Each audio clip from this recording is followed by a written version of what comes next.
Howard Pilmer, a successful entrepreneur, fell victim to a brutal murder in his own office in 1996. Despite the efforts of investigators, the crime remained unsolved for 23 years. It was only thanks to advances in technology and the tireless work of detectives that justice finally prevailed, albeit a decade after the crime was committed. This case went down in history as one of the most high-profile investigations. On that fateful day, March 22, 1996, New York City was enjoying wonderful sunny weather, heralding the swift arrival of spring. Employees of the stationery store, hurrying to work, had no idea about the horrific discovery that awaited them. Upon entering the boss's office on the fourth floor of the office building, they stumbled upon a gruesome scene. Howard Pilmer lay motionless, face down in a pool of his own blood. Without wasting a second, the shocked employees called the police. Law enforcement arrived at the crime scene within minutes. The initial examination of the body revealed that the man had been brutally and repeatedly stabbed in the neck, chest, and back. Strangely, there were no signs of a break-in at the office. All items and valuables remained in their places.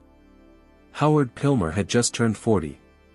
He was a loving husband and father, raising a son. For a long time, Howard had been running the family business inherited from his father, Frank, a stationery store. Being an insightful businessman, back in the early 90s, Howard predicted that soon all of America would go crazy for coffee, and people would spend significant amounts of money on this hot beverage. Therefore, he opened a small elite coffee shop right inside his store, naming it after his son, Philip. The coffee shop was a huge success, with customers returning again and again to have another cup of coffee.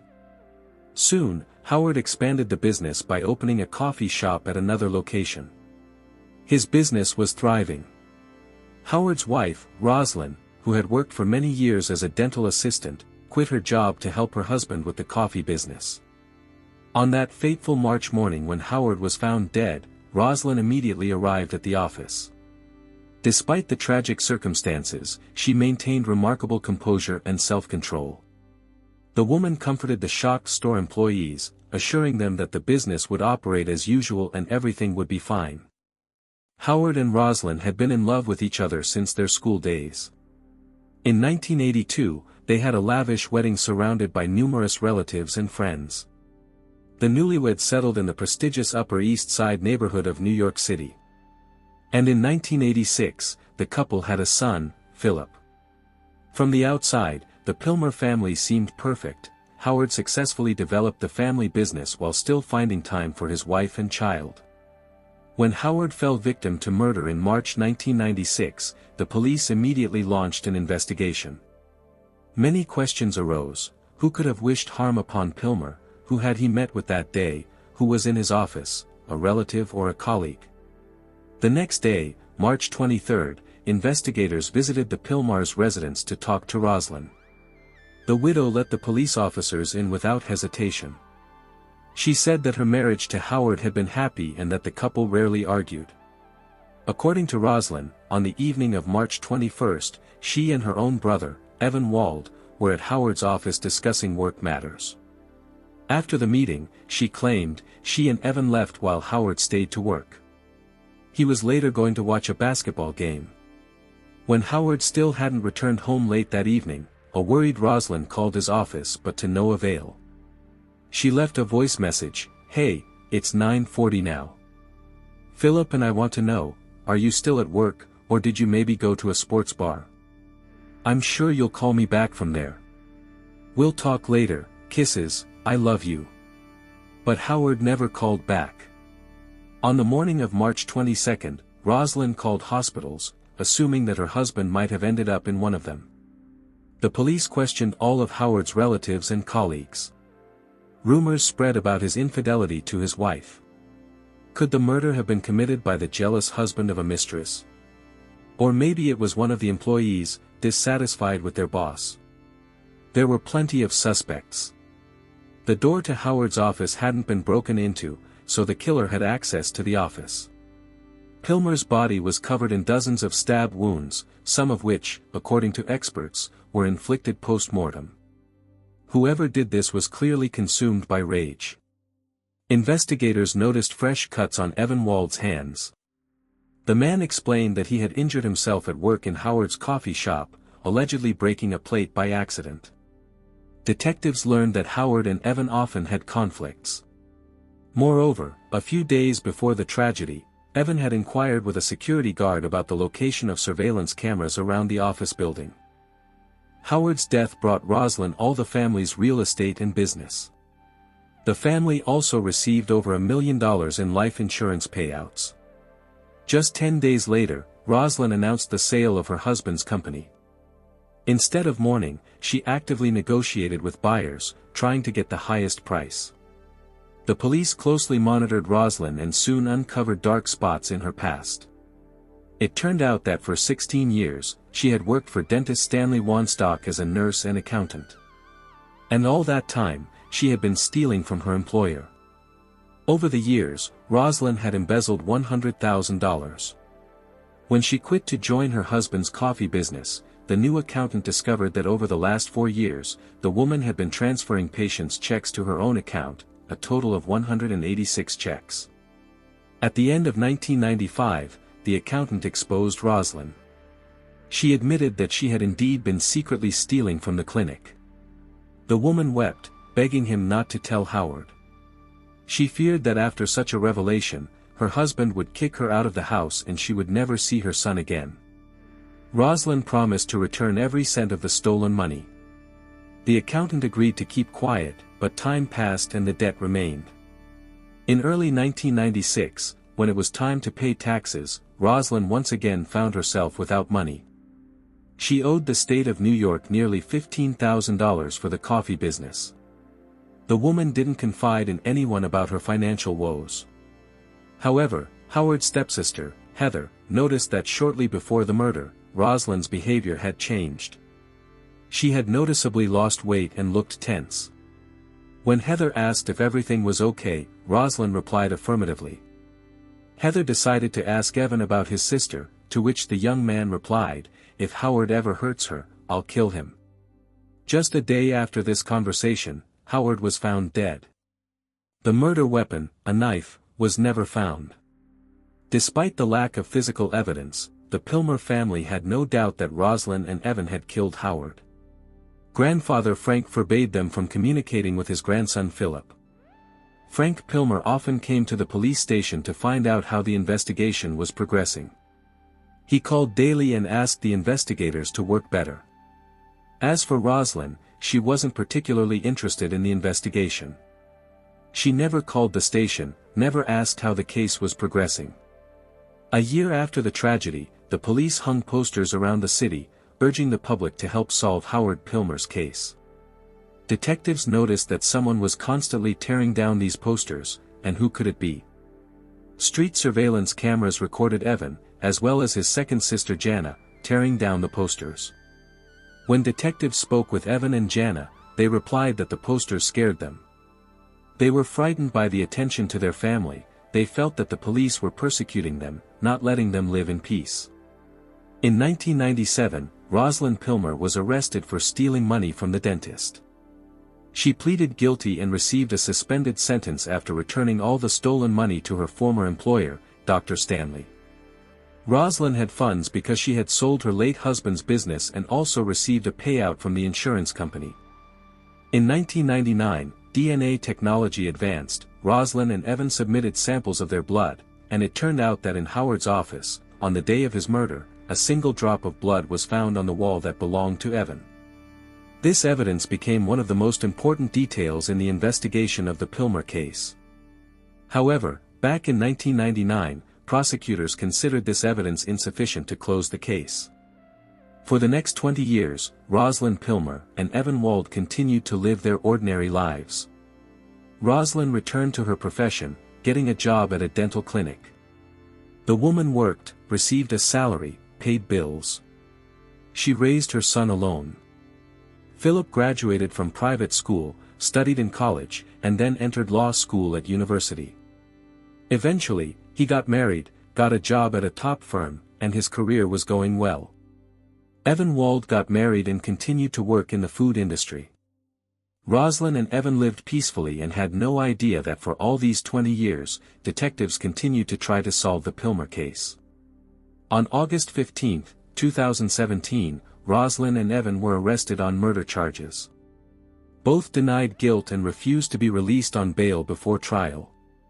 Their lawyers believed that the prosecution had no evidence of guilt against either Rosalind or Evan.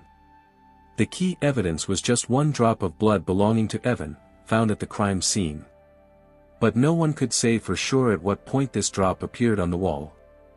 Evan claimed that he had injured himself at the coffee shop and then went to Howard's office to discuss work matters with his boss. According to prosecutors, Rosalind had a motive: money. The woman owed a large sum to both her former employer and the tax authorities. Rosalind justified herself by saying that she was simply helping her mother pay the mortgage, which is why she stole money at work, but she did not kill her husband, with whom she was happy in marriage. Rosalind confessed to her sister that a few days before Howard's death, she had told him about her huge debts, and her husband promised that together they would cope with all the difficulties. On January 17, 2019, almost 23 years after the murder of Howard Pilmer, Rosalind and Evan stood trial. The prosecutor argued that it was Rosalind Pilmer and Evan Wald who had so brutally and mercilessly dealt with Howard. Their plan was clear and thought out to the smallest detail. The evidence was mostly circumstantial, with Evan's drop of blood still being the key clue. The man's left hand had fresh wounds, and by the way, Evan is left-handed. The photo was taken 7 days after the tragedy. Evan claimed that he had injured his hand at work the day before Pilmer's murder. However, Howard's sister Heather said that she had seen Evan the day before the tragedy, March 21, and did not notice any wounds or bandages on his hand. She remembers that under the man's nails, as usual, there was only coffee grounds. Evan's lawyer believed that one drop could not prove guilt. There was a lot of blood in the office, including in the bathroom, but it all belonged to Howard. According to prosecutors, after the crime, Evan washed up in the bathroom and then went downstairs. Rosalind was with him the whole time. Rosalind's motive was money. The dentist's accountant, Neil Klein, testified in court that a few weeks before the tragedy, he had called Rosalind and pressured her. He threatened to go to court if the woman did not return the money. The tax authorities sent Rosalind a letter stating, "If you do not make a payment of $15,000 by March 21, your coffee shop will be closed." When Rosalind called her husband's office from home on the evening of March 21, she did not receive an answer and left a voice message. In it, the woman clearly stated that she had returned home at 8:10 to 8:15 p.m. Why state the exact time? Allison Lewis, who worked as a nanny for the Pilmer family in 1996, testified in court. Allison had just graduated from college that year. She was very young. After the tragedy, the nanny did not want to talk to the police. In 1996, Allison did not testify against Rosalind because the woman paid her good money and the nanny was afraid of losing her job. As Allison grew older, she increasingly realized that she had to tell investigators important information. Only 23 years after the crime did the nanny break her silence. Allison reported that in the afternoon of March 21, 1996, she took Philip to hockey practice because Rosalind and Evan were planning to meet with Howard. According to Allison, Rosalind behaved strangely that day. They usually planned the schedule in advance, but that evening Rosalind suddenly called the nanny and said, "Allison, we're not done yet, we're still at the office, pick Philip up from practice and take him home." Allison picked up the boy. They arrived at the Pilmer family's house, where Rosalind was already waiting for them. The woman's hands and hair were wet, the apartment was dark. Rosalind did not want Allison to come in. The trial lasted almost 2 months, and then the case went to the jury. From the first meeting, the jurors realized that their work would be difficult.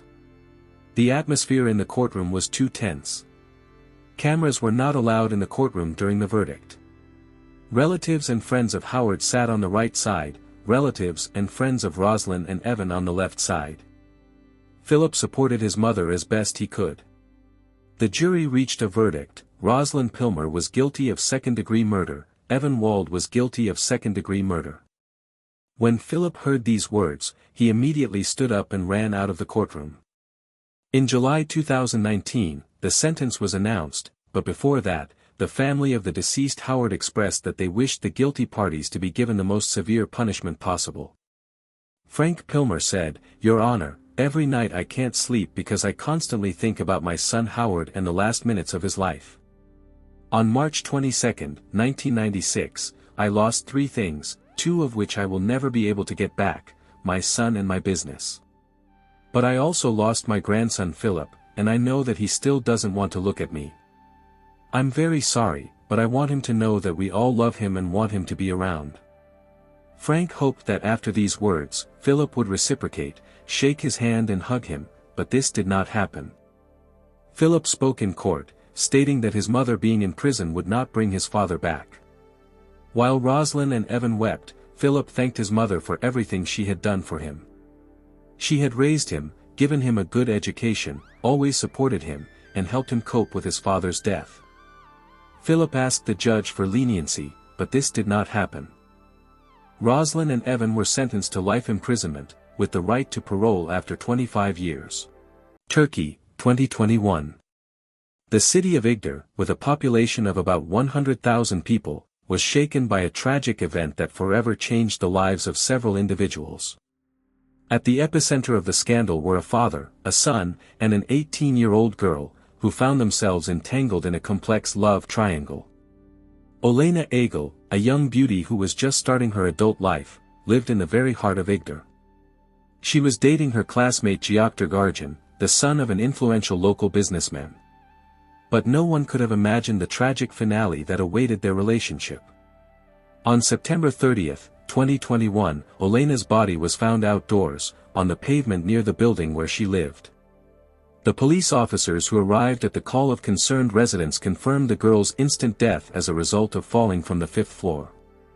In the apartment of the deceased, a suicide note was found, in which Olena blamed Gjokter Orjan, the father of her boyfriend and the owner of a transportation company, for everything that had happened.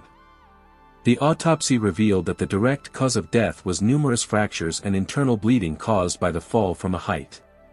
Toxicological analysis detected a high level of alcohol in the blood of the deceased. The girl was intoxicated at the time of the tragedy. The farewell note, left by Olena on a shoe shelf in the hallway, was written in the last minutes of her life. The content of Olena's suicide note shocked the public. In it, the girl accused Gjokter Orjan of psychological pressure, insults, and threats. She wrote, "You are out of your mind, you don't know what you are talking about, you don't know what humanity is. You constantly try to get to me, insult me, and threaten me. You are just a sick person with a bunch of problems. You have had a relationship with your son's girlfriend twice. I know that you also slept with your friends' wives. I can't help but say that what you did to me is a real humiliation." As it turned out, the day before her suicide, Olena had gone to the police with a complaint against Gjokter Orjan. She accused him of blackmail, infliction of bodily harm, threats, and violation of the inviolability of private life. This information further fueled public interest in Gjokter's personality and the circumstances of the tragedy. 41-year-old Gjokter Orjan was a well-known businessman in the city, the owner of a transportation company. Married, with 2 sons, one of whom, Gjokter, was dating Olena. The police thoroughly examined the social networks and phones of all those involved in the case. Strangely, one of Gjokter's phones disappeared. The man claimed that he smashed it and threw it out the window due to angry messages from his son on the eve of the tragedy. However, investigators suggested that Gjokter hid the phone because it could contain evidence of his involvement in the girl's death. The investigation revealed that a year before her death, Olena had already attempted suicide in Istanbul. Back then, on May 14, 2020, the girl climbed to the roof of a building, but the police stopped her in time. Olena explained that she decided to commit suicide after a meeting with Gjokter, during which he attacked her. The police found out that Olena and Gjokter had been in a secret relationship for some time, which was initially voluntary. But later, the girl wanted to end the relationship with a man who was much older than her. Gjokter began to blackmail and harass her. In May 2020, Olena wrote to a friend that although she liked Gio Khan, she was afraid of him and preferred to keep her distance. During interrogations, Gio Khan confirmed his relationship with Olena, insisting that the feelings were mutual. He denied any attacks, threats, blackmail, or insults towards the girl. The man claimed that he was not involved in her death, because on the eve of the tragedy, they peacefully communicated, had unprotected and together bought emergency contraception pills. Investigators assumed that Olena decided to commit suicide because she was trapped in a painful relationship with Gio Khan and saw no other way out. However, the version of murder was not ruled out either. Residents of Igdir suspected that both Gio Khan and his son Gioktar could be involved in Olena's death. They speculated that they could have thrown the girl off the roof, staging a suicide. Olena Agel was buried at the age of 18. Her family did not believe in the girl's voluntary departure from life and was convinced that she had become a victim of a crime. This was already the second tragic loss for the family in recent years. 3 years ago, their older son drowned in the sea. Gio Khan and Gioktar Gorjan were detained and arrested on suspicion of involvement in the death of Olena Agel. The investigation established that Gioktar, armed with a knife, was near the girl's house at the time of her death. It became known that Gio Khan had previously been held responsible for drunk driving and possession of an unregistered weapon, and also sent angry messages to the police in response to fines. This tragedy shook the small Turkish city, giving rise to many questions and speculations. The police launched a thorough investigation to establish the truth and bring those responsible to justice. Just a few days after the arrest, Gioktar, Giokan's son, was released from custody, with all charges against him dropped. As for Gio Khan himself, at the first court hearing, he was released on bail, with the condition that he was forbidden to leave the borders of his hometown, Igdir. The investigation continued, and the investigators turned to the testimony of Olena's closest friend. The girl said that although she had never met Gio Khan in person, Olena had repeatedly complained to her about harassment, threats, and even physical abuse from him. The friend also reported that on September 29, the day before her tragic death, Olena sent her a voice message via WhatsApp, in which she confessed that she could no longer endure the humiliation from Gio Khan. The girl was determined to go to the police and file a statement against the abuser. She did visit the nearest police station, but the next day she was found dead near her own house. Serhat, Olena's friend, told the investigation about the constant harassment of the girl by Gio Khan. Sometimes Olena even turned to Serhat for help and came to his house, hiding from the pursuer. The guy also reported that Olena hid her relationship with her boyfriend's father, fearing condemnation and misunderstanding from loved ones if the truth was revealed. The girl was afraid for her life. Serhat also said that 5 days before the tragedy, Gio Khan called him from an unknown number and asked if he had a romantic relationship with Olena. The jealous man saw a rival in every acquaintance of the girl. Serhat assured Gio Khan that his relationship with Olena was purely friendly. When the guy told his friend about this call, she became very upset and again complained about her fear of Gio Khan. The girl was in despair and even thought about taking her own life. Serhat tried to support his friend, calm her down, and assure her that everything would be fine. Olena's relative, a man named Merrick, also contacted the police. He said that a few months ago, the girl called him and complained about constant calls and messages from Gio Khan on social networks, which did not give her peace. Merrick advised Olena to go to the police and file a statement, which she did. While waiting in line at the police station, the girl even sent a message to her aunt, informing her that she was about to be accepted and would finally be able to file a statement against Gio Khan. However, a few hours later, Olena wrote to her aunt again, informing her that she had postponed filing the statement to another day.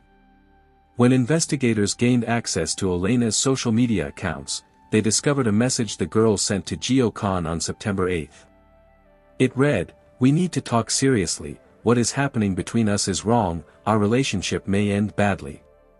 On September 22, Olena wrote another message to the man, noting that the Gio Khan she once knew no longer existed, he had turned into a cruel person.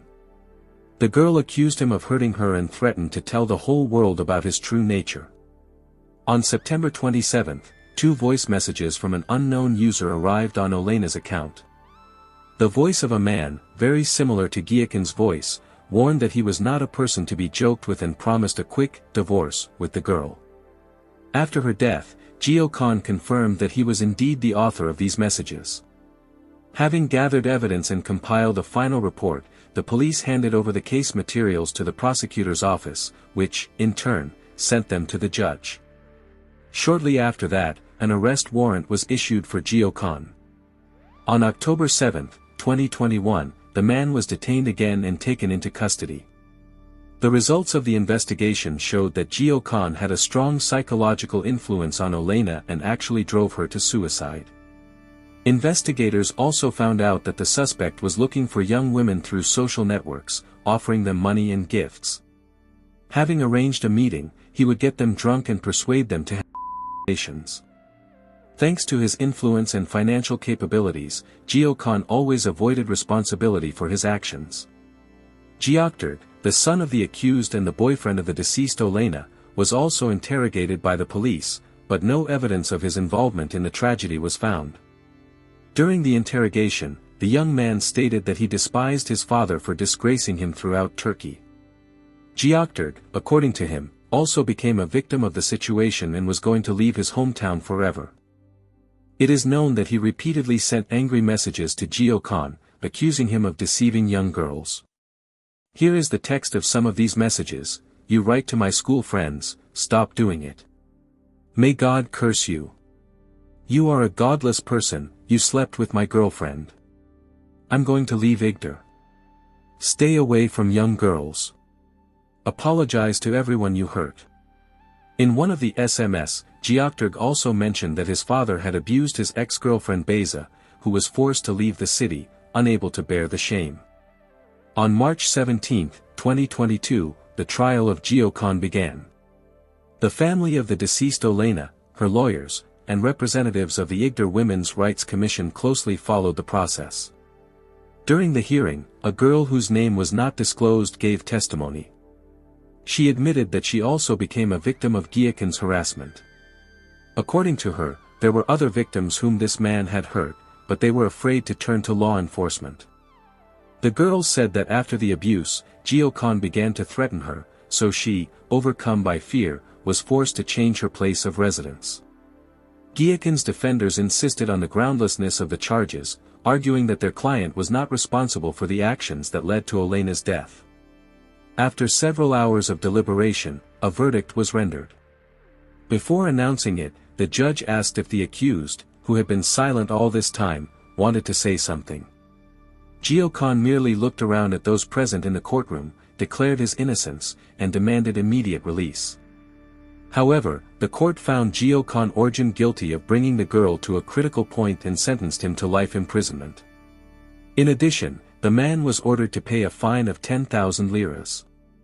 The lawyers of the convicted man immediately filed an appeal, but for now, the verdict remains in force. Olena Agel's relatives and other concerned citizens who closely followed the course of the case, demanding justice for the deceased girl, expressed satisfaction with the verdict. Representatives of the investigation publicly called on other victims of Giacon to give testimony in order to bring him to justice for the maximum possible number of crimes committed.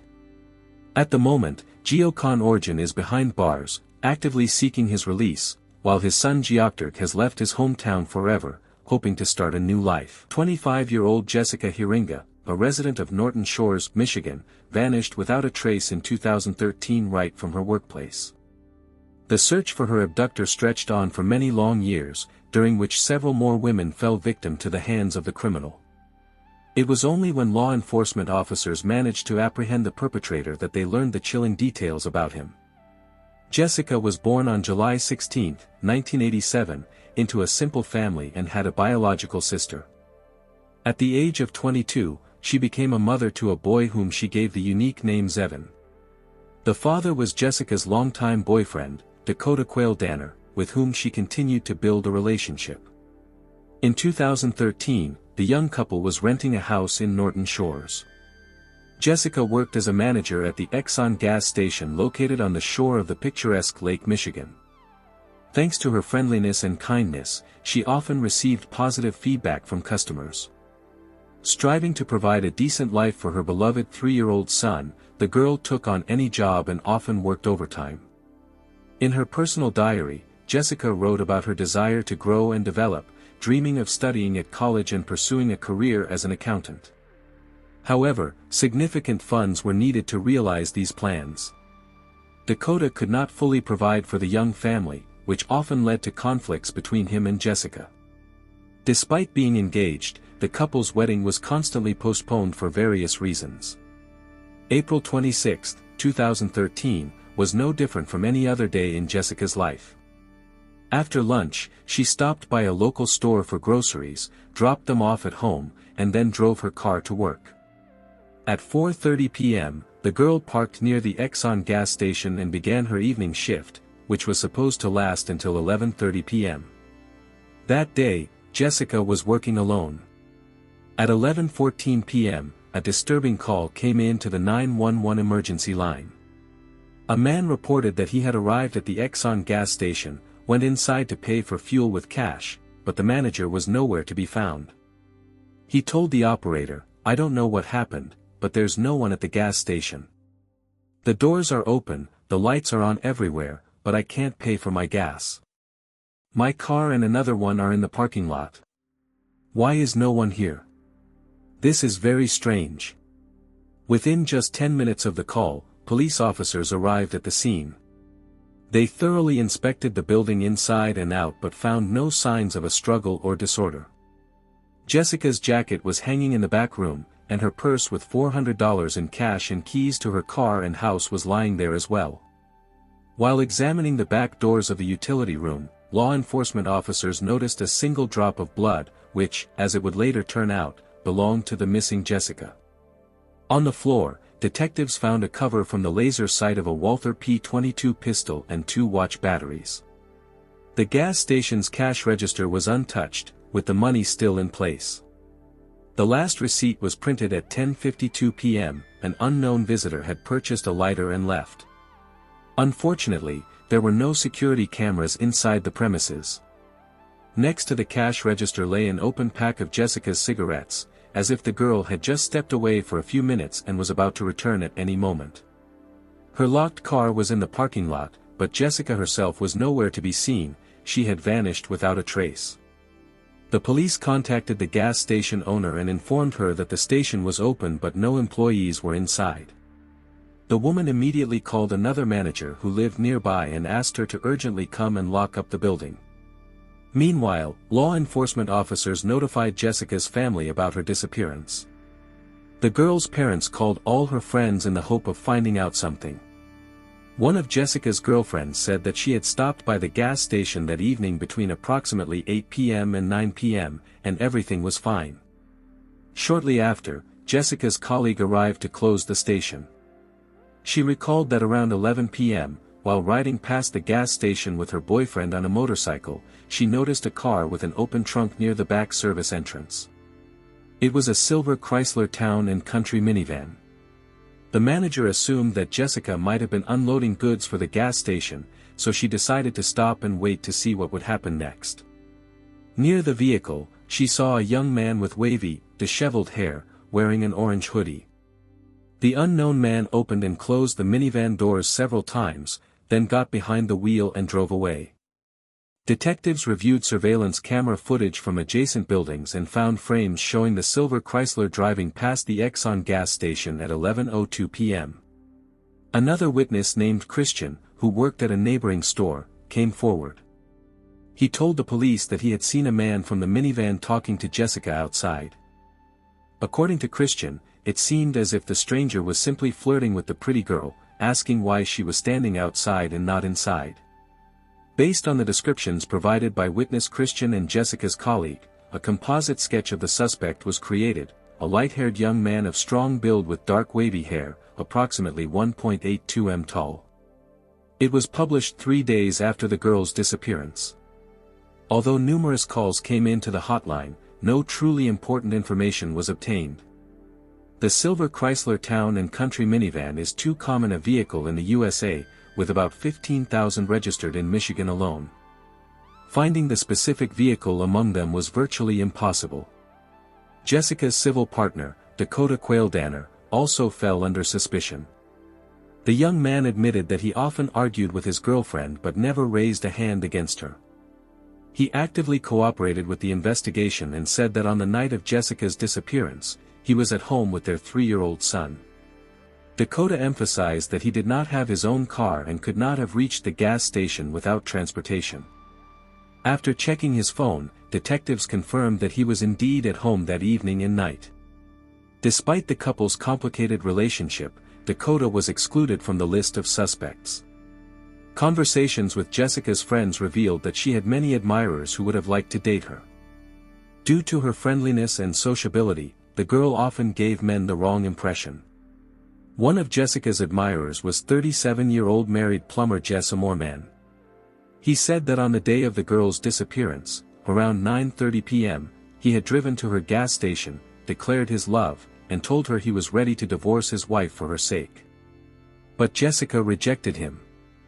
The offended man left the building, got into his car, called his wife, and talked to her for about 50 minutes before driving home. Jess was interrogated, polygraphed, and his wife was interviewed. He was also excluded from the list of suspects.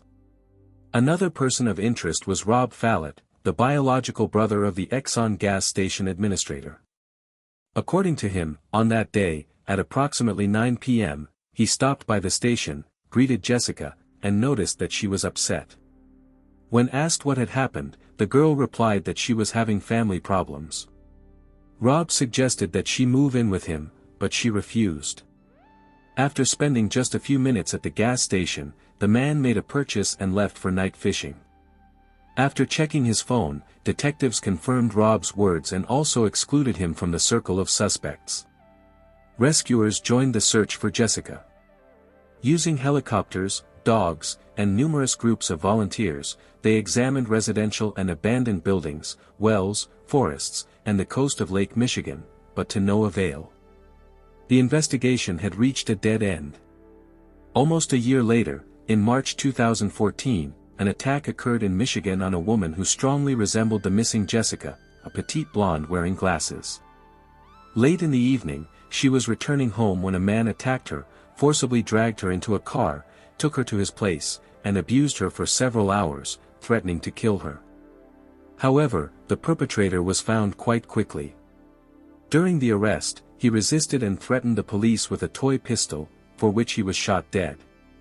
The attacker turned out to be 42-year-old Brad Allen Mason, who had a criminal past. In 2004, he served a sentence for kidnapping, and in 2011, he was arrested for indecent behavior. In 2014, Mason lived in a dormitory located across the street from the Exxon gas station where Jessica worked. However, detectives found no evidence of his involvement in her disappearance. 2 years after Jessica's disappearance, in 2016, another attack on a young girl occurred. Returning late in the evening from a party at her friend's place, she got lost on a dark street. Suddenly, a silver minivan stopped next to her, from which a stranger looked out and inquired if everything was all right. He offered to give the girl a ride home, but she refused, asking only to use his phone. The man agreed on the condition that she get in the car. As soon as the girl was inside, the driver locked the doors and informed her that his phone battery was dead. He then pulled out a pistol and ordered the passenger to keep quiet. Starting the engine, he drove forward. During the ride, the girl felt sick and nauseous. She begged the kidnapper to open the window. When he lowered the glass, the girl, without wasting a second, jumped out of the vehicle that was speeding at full speed and ran into the nearest building. The stranger drove away, and the victim called the police and described the perpetrator. Thanks to surveillance camera footage, law enforcement officers managed to identify the license plate of the silver Chrysler Town and Country and determine the owner's identity. It turned out to be 46-year-old Jeffrey Willis. Jeffrey was a handyman at a factory. Lonely and modest, he had never had problems with the law before. During a search of his minivan, police officers immediately discovered a Walther P22 semi-automatic pistol. Later, detectives used the weapon's serial number to establish that it belonged to Jeffrey's colleague. The woman confirmed that she had owned such a pistol, but it had been stolen long ago. She also mentioned that the weapon had been equipped with a laser sight, which was missing at the time of discovery. Jeffrey Willis was arrested. In his house, a whole chest was found with equipment for BDSM practices: handcuffs, chains, ropes, a gag, a vibrator, a video camera, and a bullet from a Walther P22 pistol. There were also insulin syringes with an unknown liquid, sleeping pills, lubricant, disposable gloves, and an anatomical diagram of a female body with marked injection points. Numerous video clips with chilling abduction scenes of young women were discovered on the suspect's computer. A hard drive with videos made by Jeffrey himself was hidden in the ventilation pipe. The footage showed the man's female neighbors swimming in a pool, unaware that they were being filmed. A folder named Victims, with 2 subfolders, was also found on the computer. One concerned the missing Jessica, the other, the murdered Rebecca.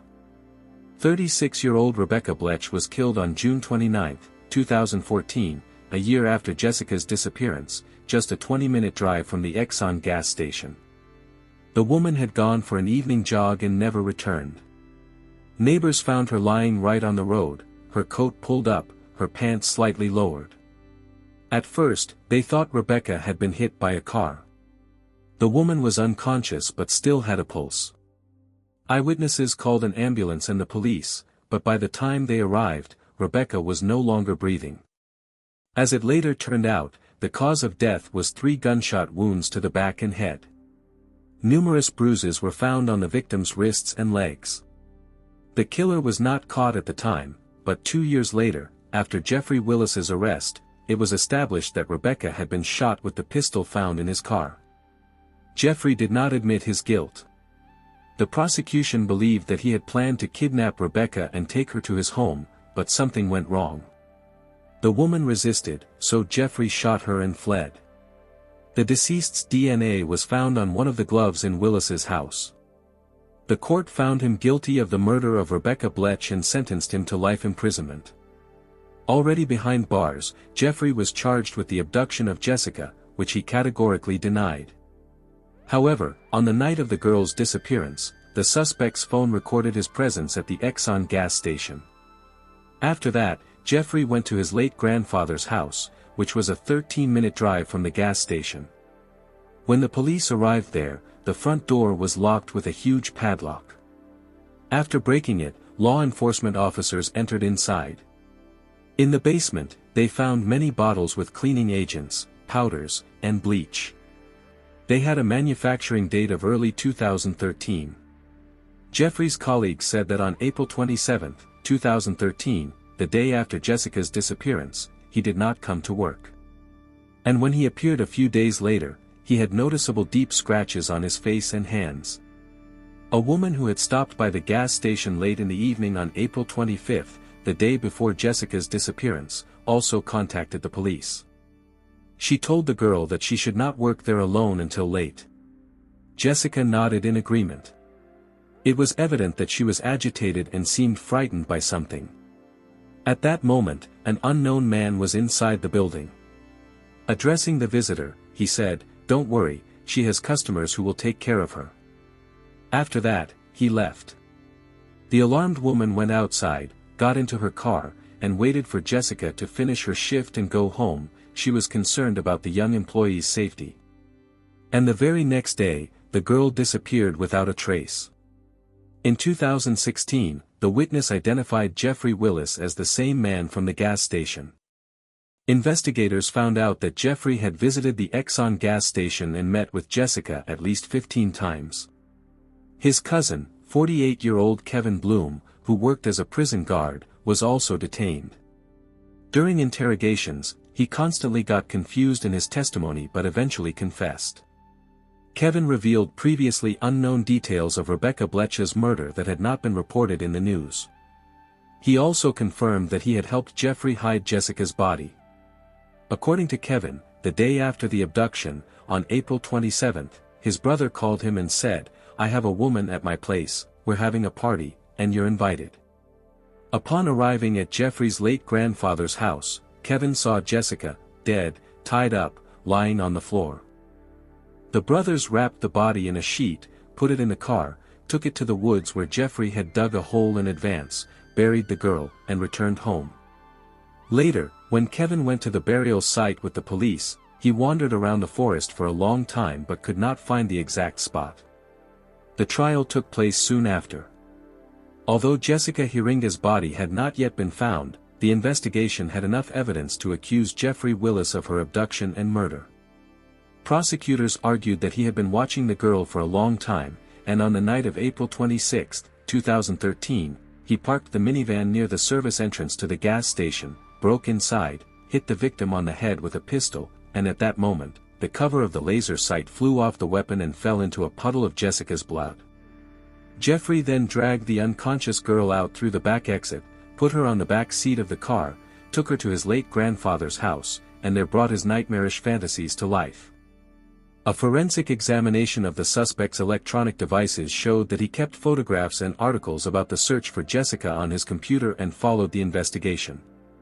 Jeffrey also used a password that contained the girl's initials and the date of April 27, 2013. This is likely the date of Jessica's death, which occurred the day after her disappearance. Jeffrey Willis insisted on his innocence and claimed that on the night of the abduction, he was at home. His lawyers argued that the prosecution had no direct evidence against their client. No biological traces of Jessica were found in Jeffrey's house or car. The defense also referred to Dakota's testimony that the girl had become addicted to before her disappearance, and therefore, her abduction could have been related to drug trafficking. However, despite this, the court found Jeffrey Willis guilty of the murder of Jessica Hiringa and sentenced him to life imprisonment without the possibility of parole. During the hearings, the defendant showed no signs of sympathy or remorse. His cousin Kevin Bloom was sentenced to 2 years in prison for complicity in concealing the body. He received an additional 5 years of probation. After his release, Kevin was removed from his job at the correctional facility. But the story did not end there. A few years after Jeffrey Willis's conviction, he was suspected of yet another crime. On October 17, 1996, the body of a young girl named Angela Thornburg was found in the woods of the small town of Fruitport, Michigan. The killer was not found at the time, and the case remained unsolved. It is known that Jeffrey graduated from school in Fruitport in 1988. Angela attended the same school and was killed in 1996. 2 years later, when Jeffrey turned 28, he got a job at this school as a janitor. Soon, the principal learned that he spent too much time in the computer class and asked one of the employees to check the browsing history. What exactly was found on that computer is unknown, but on the same day, Jeffrey was forced to write a resignation letter. The investigation into Angela's murder continues, and its details are kept in strict secrecy. 10 years have passed since Jessica Hiringa disappeared, but her body has still not been found. It is known that the girl's 5-year-old son went to court to obtain the right to live under the guardianship of Dakota, not Zevin. The child is being raised by the family of his deceased mother. Jessica's parents have succeeded in getting a law passed that requires the owners of 24-hour gas stations to equip them with surveillance cameras. In her search for true love, a young Muscovite named Anna Repkina ventured to the United States of America. Her heart was filled with dreams of a happy family life, but even in her worst nightmares, she could not have foreseen the terrible fate that awaited her in a foreign land. The morning message that arrived at the Clatsop County Police Department in Oregon on Monday, April 17, 2017, stirred the officers with alarm. A man walking in the woods with his dog had stumbled upon a gruesome discovery. In a remote part of the forest, rarely trodden by human feet, near the roadway lay the body of a young woman. The autopsy showed that death had occurred approximately 24 hours before the discovery. The victim was identified as 27-year-old Anna Repkina, whose life was cut short by a single shot to the head. Anna's life journey began in the Russian Federation, where she grew up in a well-to-do family with strong moral principles. In the last years of her life, the girl worked in the Moscow office of the international company IKEA. Among her hobbies, pets, cats, and traveling to various parts of the world held a special place. For 7 years, Anna maintained a serious romantic relationship with a young man, but in 2016, their paths diverged. It was then that the girl turned to the virtual space of dating sites in the hope of finding her soulmate. Her soul longed for attention, warmth, and the creation of her own family with children. Fate brought Anna together with a United States citizen, William Hargrove, via the internet. The 26-year-old American lived in the state of Oregon. Their acquaintance took place on the popular Russian social platform VKontakte. From the first days of communication, Will demonstrated exceptional gallantry towards Anna, even sending her bouquets of flowers. Their daily communication unfolded on the pages of Facebook, as well as through regular video calls, which became an almost daily ritual. Gradually, Will and Anna discovered common interests and hobbies.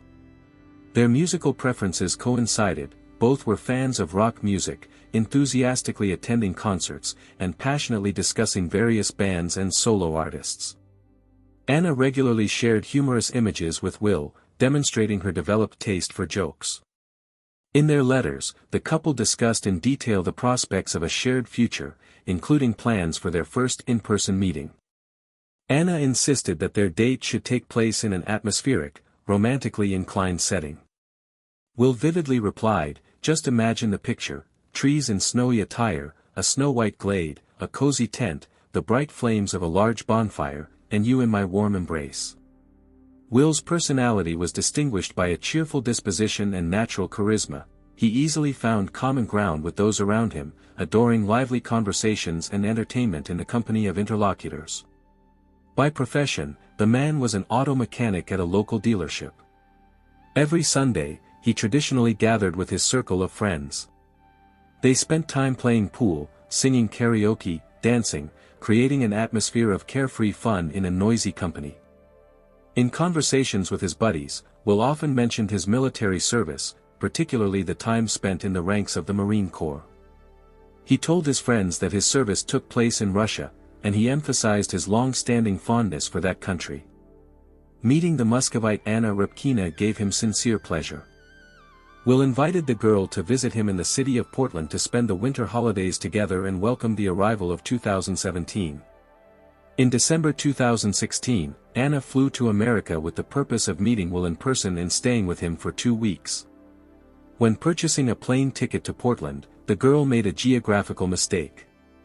It turned out that she had arrived in the state of Maine, where there is also a city with the same name. Meanwhile, Will lived in the state of Oregon. Anna had to spend extra time solving transportation issues. Was this not a warning sign of fate? While the girl was figuring out the correct route, Will did not stop sending her messages. "My dear little angel, now I understand your true purpose. Your place is among the heavenly heights. You are truly my heavenly messenger. I am even ready to make you an official proposal." Eventually, Repkina did reach the correct Portland. Will greeted her with warm hugs and a passionate kiss. Thus began their fiery romance. The couple in love did not part for a minute. Will organized excursions to the most beautiful places in the region, showed Anna the wonders of the local nature and ocean views, and together they celebrated the arrival of the new year 2017. Will also introduced Repkina to his circle of friends. After 10 days of blissful stay, it was time for Anna to return to Russia. Will solemnly presented her with an engagement ring and gave his word that their wedding would take place soon. Anna gladly accepted the proposal. "Of course, I agree." Upon returning to Moscow, she proudly informed all her acquaintances about her fiancé status and plans to move to America. Repkina actively engaged in selecting a wedding dress. She thought through every detail of the future celebration with particular care. Anna did not yet suspect that the engagement ring Will had given her actually belonged to a completely different woman. 33-year-old Michelle Chavez was married and raising 2 children. Her married life had lost its former passion and turned into a monotonous routine. According to Michelle, in recent years, she and her husband had existed more as roommates than as a couple in love. They shared a bed but barely maintained a dialogue between them. Michelle made a living working as a taxi driver. In the summer of 2015, while sitting in a bar waiting for a work call, the woman met a man who approached her himself. The first glance at the stranger made Michelle think, "Lord, how short he is, and his head is bald." This man turned out to be Will Hargrove. However, within a few minutes of conversation, he completely captivated Michelle with his charismatic personality and mastery of conversation. Will and Michelle gradually grew closer and began secret rendezvous. For the first time in a long period, the woman felt truly desired and needed. Will showed Michelle exceptional warmth, surrounding her with constant attention and care. From the beginning of 2016, their relationship moved to a qualitatively new level. Will rented a room directly in the Chavez family home. Michelle's husband did not even suspect that his wife's lover lived behind the wall of their bedroom. The monthly rent was $300. Will constantly convinced Michelle of the necessity of divorcing her husband. The woman postponed this decision each time, but one day she handed Will her own wedding ring and promised to file for divorce in the near future. Will was tormented by jealousy and envy. To distract himself from negative emotions, he browsed profiles on dating platforms in search of a new sweetheart. This is how he met Anna and invited her to America. Repkina spent a full 10 days in Michelle's house together with Will. Anna had no idea about the existence of another woman in her fiancé's life. Only a few months had passed since Repkina's return to Russia, and she appeared again at Michelle's residence. On March 1, 2017, Anna flew to America with a firm decision to marry Will. Michelle felt anger and directly told Will about her unwillingness for Anna to live in her home. A week later, Will and Anna rented separate housing and moved there. They began living together, just the two of them. Will did not stop his work at the auto repair shop. Anna focused on housekeeping. The girl got a membership at the nearest fitness center and regularly walked around the city, exploring new locations. Meanwhile, Will found himself in a state of complete confusion about further actions. His heart was torn between feelings for Michelle and Anna. The man could not make a final choice and continued to maintain secret relationships with both women simultaneously. Sometimes Will spent the whole night out in Michelle's company. At such moments, Anna was left alone in the apartment. She tried to contact Will by phone, but he ignored both calls and text messages. Anna tried to find Will through their mutual acquaintances, but they had no information about the man's whereabouts and his nightly plans. Will explained his absence to Anna by the large volume of work tasks, claiming that he had to work all night to fulfill urgent orders. Repkina gradually began to suspect deception, but Will's convincing excuses made her believe his words. The engagement ring that became Will's gift to Anna actually belonged to Michelle. Will deceptively told his fiancée that it was a family heirloom that his deceased grandmother once wore. On March 22, 2017, Anna posted a photo on social media depicting this ring. Michelle, upon seeing the photograph, immediately wrote to Repkina, openly admitting that Will also spent nights with her. Anna demanded honest explanations from Will about the situation. The man acknowledged the fact of his past relationship with the married Michelle Chavez but claimed that it was long ago and their relationship had already ended. Will characterized Michelle as a mentally unstable person and asked Anna not to pay attention to her. For some time, the women exchanged offensive messages on social networks and mutual accusations, but later their communication ceased. On March 25, Will Hargrove and Anna Repkina headed to the Oregon coast to hold a wedding ceremony. On the way, the engaged couple stopped by a Walmart shopping center. Will went to the store alone to purchase 2 wedding rings. Meanwhile, Anna waited in the car, dressed in a luxurious white wedding gown that she had brought from Russia. At the moment when Will was examining the goods at the jewelry counter, he was having a phone conversation with Michelle. They agreed to spend the evening together that same day. Will exited the supermarket, got into his car, and together with his bride and witnesses, set off for the beach where the wedding ceremony was to take place. However, upon arriving at the location, they discovered that there was neither an arch nor a priest there. The enraged Will began calling the organizers, trying to find out the reason for such unpreparedness. In reality, no wedding had been planned at all. Will had not made arrangements with anyone about organizing the ceremony or the presence of a priest, and he did not have a marriage certificate either. The saddened bride, who suspected nothing, received a promise from Will to fix everything and reschedule the wedding for another date. After that, the couple returned home. With the onset of April, Michelle gave Will an ultimatum. She no longer wanted to share him with Anna and demanded that he make a choice and choose only one of them. Will immediately replied that his choice was Michelle and promised to say goodbye to Anna forever by April 19th. It is known that he asked Anna to vacate the apartment and leave several times, but the girl refused to part, still dreaming of a wedding and a family. Meanwhile, Will continued to secretly meet with Michelle and maintain an active correspondence with her. Michelle pressured the man, insisting on the quickest eviction of the Russian woman from the house. On the evening of April 15th, Will sent Michelle a message, "I will fix everything. I will definitively resolve it all tomorrow." Easter Sunday, April 16th, 2017. In the morning, Michelle went with her husband and children to visit her mother.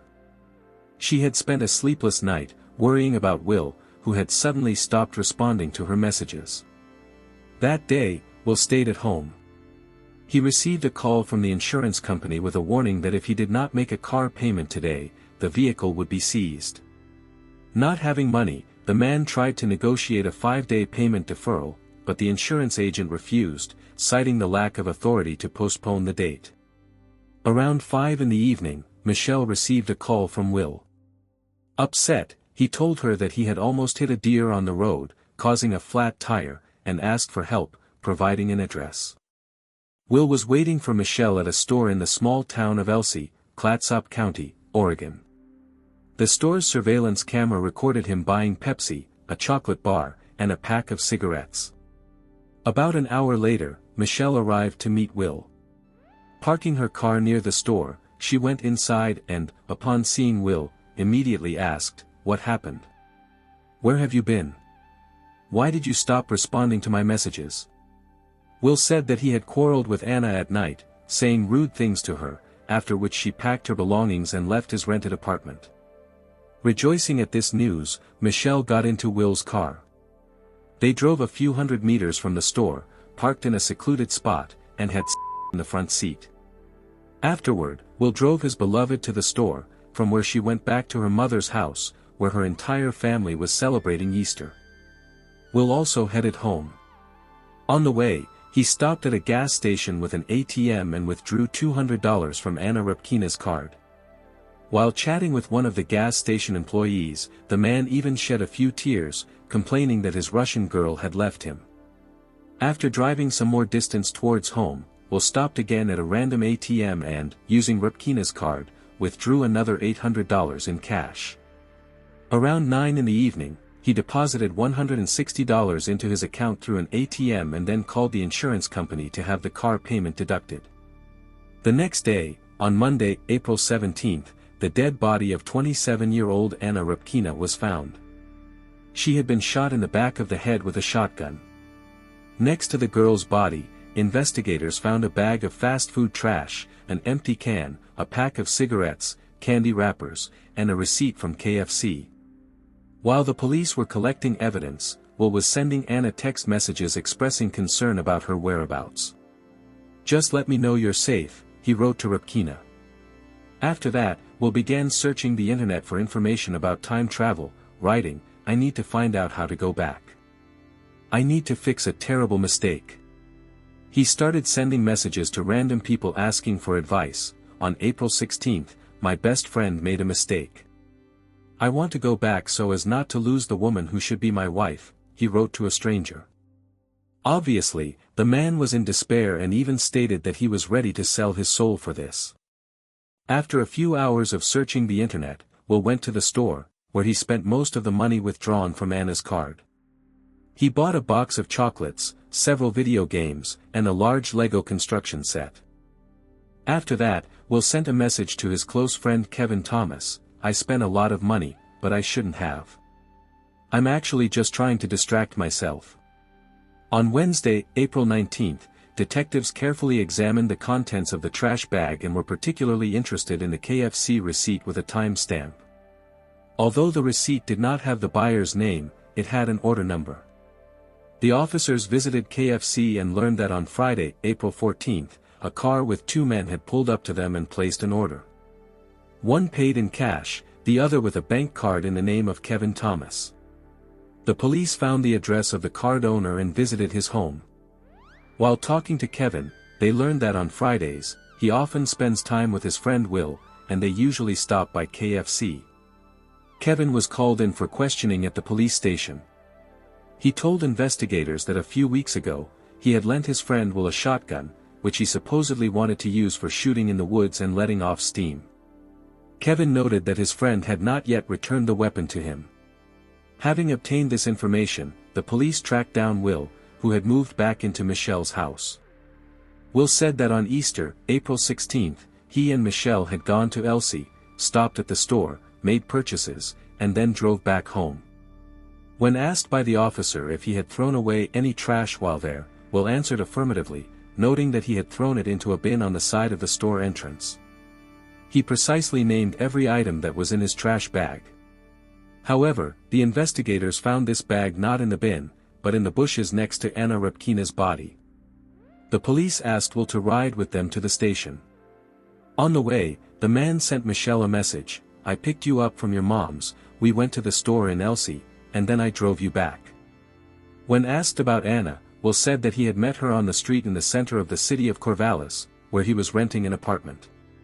According to him, he knew almost nothing about Anna, had seen her only twice in his life, inviting her on a date during which they simply walked around the city. Will claimed that he did not like the Russian woman, and already on the second meeting, he broke up with her, considering her crazy. According to him, he last saw Anna in mid-March. Allegedly, the psychopath Repkina had published a photo with a ring on Facebook and wrote that she was marrying an American, although he had never proposed to her. 26-year-old William Hargrove was arrested and charged with the murder of Anna Repkina. A few hours later, Michelle Chavez was called in for questioning. At first, the woman told a story similar to the one Will had asked her to tell in his last message. However, during the conversation, Michelle admitted that she had lied. In fact, after Will's call, she had come to him in her own car and then drove home herself. By the way, when Michelle was informed that Anna Repkina had been found murdered and Will was suspected, she was not at all surprised but only calmly said that this news saddened her. In 2018, Will was officially charged with the murder of the Russian woman. His defenders tried to present everything as if Michelle had pulled the trigger. And indeed, there were several strange moments. Anna's phone was found in Michelle's house. Michelle said that on the night before Will's arrest, he had given her this phone, and she did not know to whom it belonged. Michelle's cell phone data allowed establishing that exactly 1 month before the tragedy, the woman had visited the same place where Repkina's body was found. Michelle claimed that Will had driven her there himself. Now Will began to insist that he truly loved Anna, lived with her, and planned a wedding. But Michelle was jealous and wanted to get rid of her rival by any means. But the evidence spoke for itself. In Will's car was the same shotgun that he had borrowed from his friend Kevin. There were fingerprints of only one person on the weapon, Will Hargrove. At the time of the murder, Will's phone was in the same area where the body was later found. Michelle's phone was at her mother's house. Detectives carefully reviewed the surveillance camera footage from April 16 and noticed 2 small black spots on Will's head. The question arose, could it have been blood splatter? It is unknown what those dots were, but they appeared before Michelle arrived to meet Will. It is only known that these black dots were not birthmarks. In 2019, William Hargrove was found guilty of the murder of Anna Repkina, as well as the theft of money from the deceased's personal card. The man was sentenced to life imprisonment with the right to parole after 25 years. Michelle Chavez admitted that she had a hard time dealing with what had happened. She did not expect Will to act against her. Michelle even attempted suicide due to the criticism that came crashing down on her after this terrible story. In 2019, a memorial cross was erected at the site of Anna Repkina's death. Family and friends still remember Anna as a smart, kind girl who strived for happiness. Unfortunately, her life was cut short so suddenly and tragically. In 2023, Will's sentence was overturned on the basis of an incorrect search warrant and improper collection of some evidence. A new trial will begin in April 2025. I look forward to hearing your thoughts in the comments. Don't forget to subscribe to the channel and hit the like button. Until next time, friends.